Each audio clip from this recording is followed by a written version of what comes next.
Selamun Aleyküm arkadaşlar. Bismillahirrahmanirrahim. Evvela sürçülisan eylersek affola. Göktürkçe harflerimizi tanımaya devam ediyoruz. Bundan bir önceki dersimizde sesli harflerimizi görmüştük. Bu videomuzun linkini de açıklama kısmında bulabilirsiniz. Şimdi sessiz harflerimize devam edelim inşallah. İlk önce şu görmüş olduğumuz ilk 3 sessiz harfi görelim. Bunların üçü de kaftır, kaf harfidir. Bunlardan birincisi çok kullanılır. Evet. İkincisi kesre-i fakile-i havi hecelere dahil olur. Yani ı diye okunur. Buradaki harfimiz neydi? Kaftı. K. Bunun k diye okunmasını sağlar. İkinci işarette. Yani şundan bahsediyoruz. Evet. Üçüncüsü de damme-i sakileli hecelerde müstameldir. Yani ötreli. Ku. Şöyle diyelim ki ilk harfimiz K, ikinci harfimiz K, üçüncü harfimiz Ku ya tekabül etmektedir.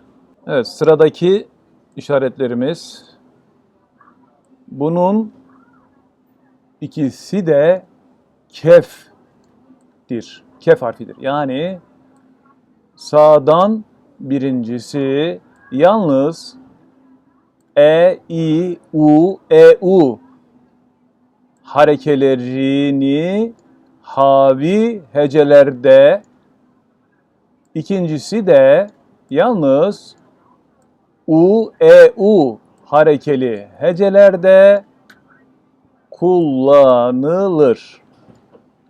Fakat o ruhun mahkukatında, yani bu taşa çizilen yazıların, tabletlerin olduğu Orhun abidelerinden bahsediyor. İkinci harfle gösterilen kaflı kelimeler, misal kök, kün kelimeleri, şimdi Osmanlıca'da gök, gün suretinde telaffuz edildiğine bakılırsa o zamanda da iki işaretin telaffuzu arasında az çok fark bulunduğu hatırlara gelir. Yani buradan şunu anlıyoruz ki ilk kefimiz K, K, Q gibi, ikinci kefimiz Q, Q gibi daha ağır bir kef şeklinde kullanılmakta. Evet. Şimdi bir sonraki işaretimize geçelim inşallah. Çok özür diliyorum. Bu işaretlerimiz de bunlar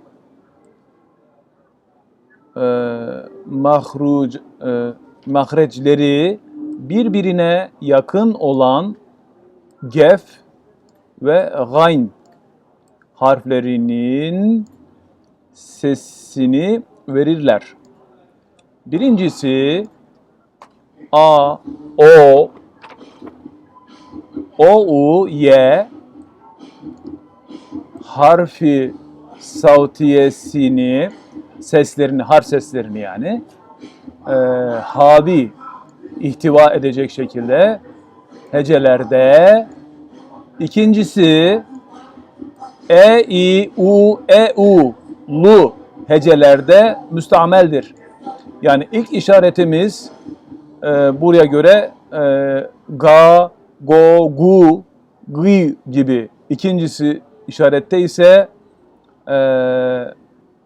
G, G, Gü gibi daha ince şekilde yazıldığında kullanılan işaretler olmuş oluyor. Evet.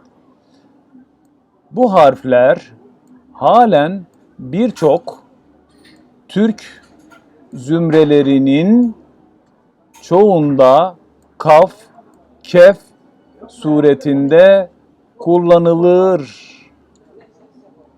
Lisanımızda bu harflerin birincisi gayn, ikincisi gef gibi telaffuz ediliyor.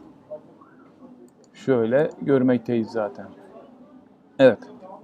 Bir sonraki işaretlerimiz, birincisi A, O, U, Y harfi saltiyesini ve diğeri E, sadalı harflerinden birisini havi olan hecelerde kullanılan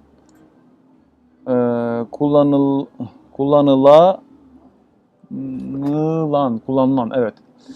Birincisi kalın, ikincisi ince T'dir. Yani lisanımızda birincisi T, ikincisi T ile evet, ikincisi T ile yazılıyor. Bir sonraki işaretlerimiz şu an görmekte olduğunuz diğer sayfadan devam ediyoruz. Birincisi ağır, ikincisi hafif D'dir.